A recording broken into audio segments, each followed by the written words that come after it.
sehingga itu akan menjadi beban terus. Dan tadi sudah disampaikan akan membuat mental mereka menjadi mental pengemis, mental yang minta-minta. Bicara komisaris ya, saya perhatikan. Silakan untuk sebelum mendaftar kami serahkan dulu. Kami mohon untuk segera daftar kepada sekretariat ya. Sekretariat sudah menjalankan. Tapi untuk kelancaran lebih awal, kami minta pada fraksi PDIP untuk berbicara duluan.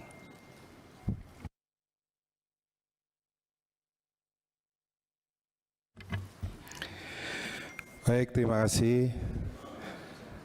Yang saya hormati pimpinan dan anggota Komisi 8, Bapak Menteri Sosial, Pak Wakil Menteri beserta jajaran.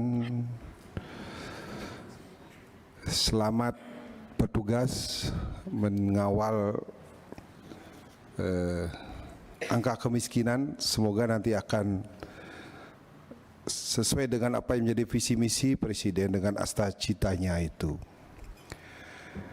Kalau kita lihat pengalaman dari Pak Menteri ini adalah kemarin jadi Wagub, kemudian jadi Bupati, di daerah pasti menjadi koordinator sebagai penanggulangan kemiskinan. Tentu sangat paham sekali terhadap masalah-masalah kemiskinan yang ada di daerah. Nah, memang dalam tahun anggaran di 2025, karena program yang dianggarkan itu adalah program yang sudah dibuat oleh kementerian sebelumnya, sehingga anggaran yang dibuat itu harus menjalankan sesuai dengan kesepakatan daripada waktu itu DPR bersama dengan kementerian maupun APBN tahun 2024 yang direncanakan di 2025.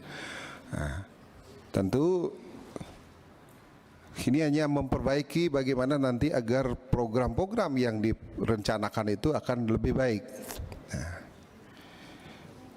Nah, terhadap program-program yang tentu kami akan memberi masukan, karena kami merasakan betul, kami dari PD Perjuangan, bagaimana jangan sampai program-program yang pada intinya untuk mengentaskan kemiskinan itu ini dipakai kepada unsur politik, apalagi sekarang pilkada.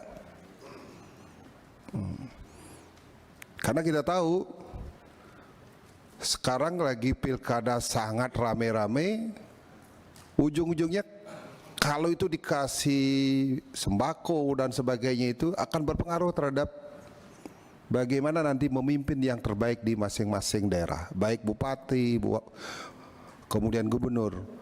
Maka dari itu jangan sampai nanti hal ini yang menjadi terulang. Karena kita nanti akan memberikan warisan yang tidak bagus bagi demokrasi dan bagaimana kita akan mengentaskan kemiskinan itu. Itu yang pertama. Yang kedua, ini menjadi masalah klasik dan kebetulan kami cukup pengalaman dari DPRD Kabupaten, berapa periode DPR Provinsi, sampai DPR RI juga berapa periode. Itu masalah data validasi tentang data kemiskinan itu. Sampai saat ini belum ada data yang menyatakan bahwa itu valid. Walaupun itu sudah ada perubahan-perubahan dengan program-program yang dilakukan oleh kementerian sebelumnya. Kita lihat sekarang datanya banyak sekarang dihapus tentang orang-orang yang mendapat program PKH dan hanya bersifat sepihak karena itu keterbatasan anggaran, sehingga tidak melihat bahwa orang itu mendapat yang layak dan tidak. Itu terjadi di lapangan. Saya kira Pak Menteri ini sudah tahu persis kan seperti itu.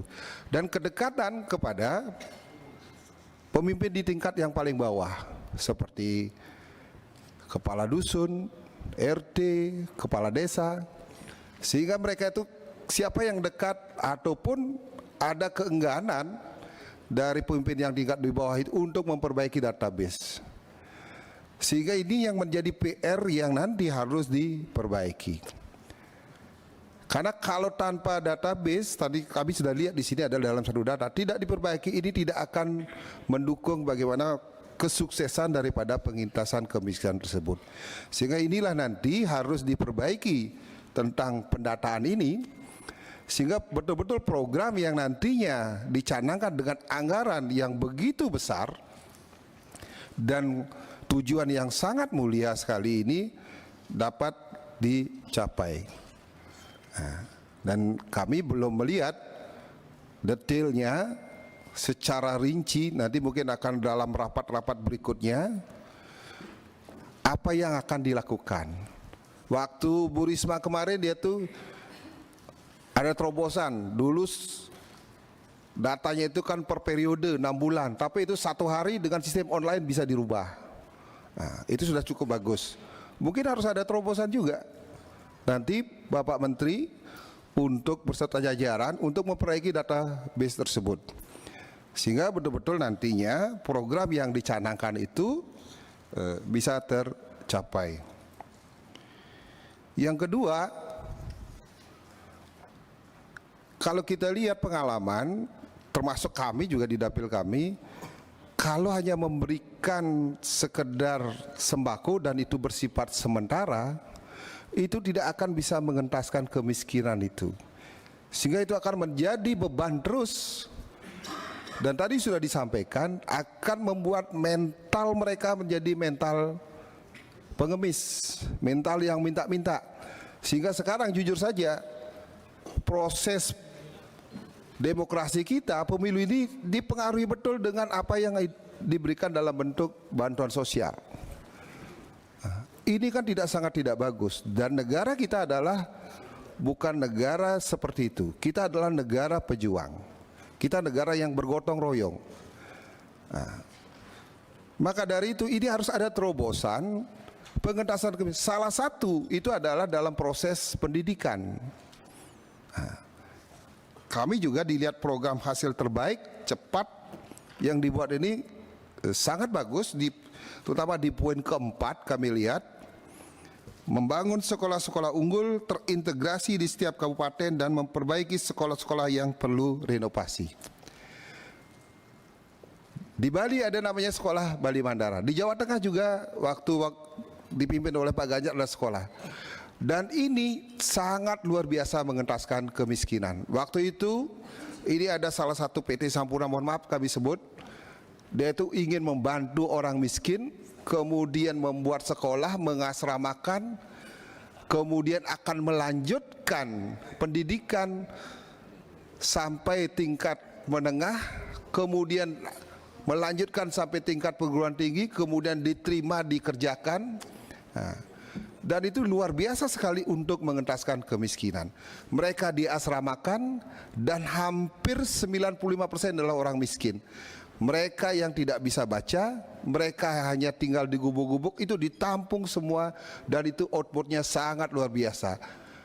Diterima di beberapa program, baik di militer, di kepolisian, maupun perguruan-perguruan tinggi. Dan itu adalah penyebab ketika mereka sudah selesai, sekarang diterima itu, kemiskinan di keluarga itu menjadi bisa diatasi. Nah, maka dari itu ini harus direalisasikan. Memang kami lihat, kami belum lihat juga detail berapa yang akan dibangun. Apakah tiap kabupaten bisa dibangun 1 sekolah seperti itu, ataupun hanya bentuk sampel. Nah, ini yang kami belum lihat. Apa karena masalah anggaran? Memang kami seperti tadi sampaikan dari awal, kami yakin ini karena menjalankan program sebelumnya, tentu ini tidak akan maksimal. Tapi ini menjadi program hasil terbaik, ini harus ada perencanaan, sehingga outputnya nanti itu biar bisa jelas untuk mengatasi.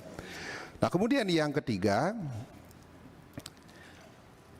kalau kita dulu dengan menggunakan parameter 14 karakter kemiskinan, susah ditemukan di lapangan.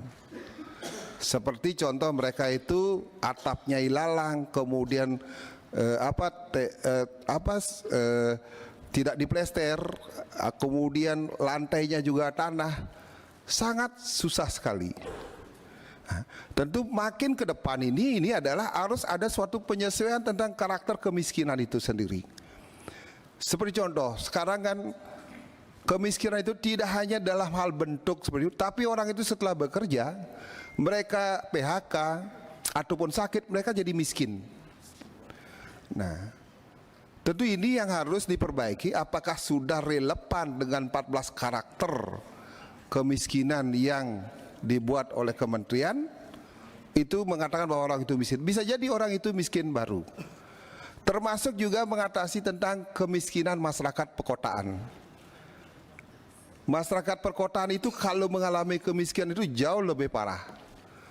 Mereka karena satu harus, pertama adalah pendidikannya mahal, kemudian biaya hidup lebih mahal. Tapi kalau di pedesaan itu masih bisa dengan uang yang mungkin untuk beli beras saja, yang penting ada beras masih bisa cukup makan. Tapi kalau di perkotaan itu kan sangat berat.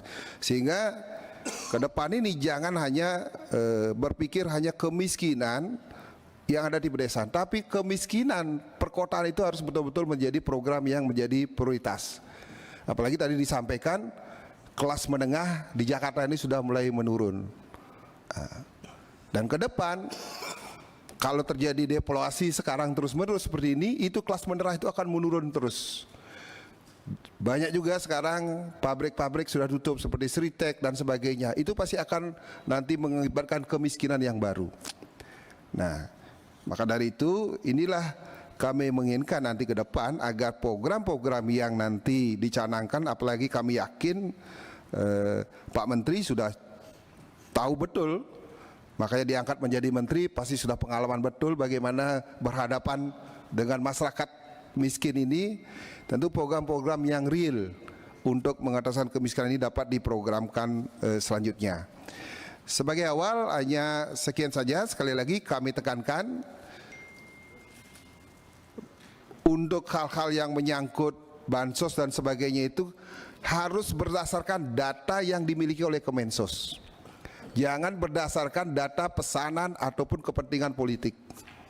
Nah, karena kami lihat waktu kemarin itu Kemensos tidak dilibatkan, tapi tiba-tiba ada ujung data yang begitu besar melebihi apa yang dimiliki oleh Kemensos. Sehingga ini kan tidak akan bagus ke depannya, dan terutama mental masyarakat kita itu menjadi sekarang dikit-dikit harus, terutama kita jujur saja, kita menjadi anggota dewan ini, teman-teman juga di semua dapil pasti sekarang ini harus mempersiapkan apa namanya seperti sembako dan sebagainya. Nah, tidak saja kepada orang-orang miskin, orang-orang tertentu juga yang mereka itu hanya meminta apa yang mendapatkan secara gratis. Nah, ini adalah sesuatu yang tidak bagus bagi dunia demokrasi dan juga mental masyarakat kita. Saya kira itu bukan karakter daripada Indonesia. Terima kasih pimpinan. Ya.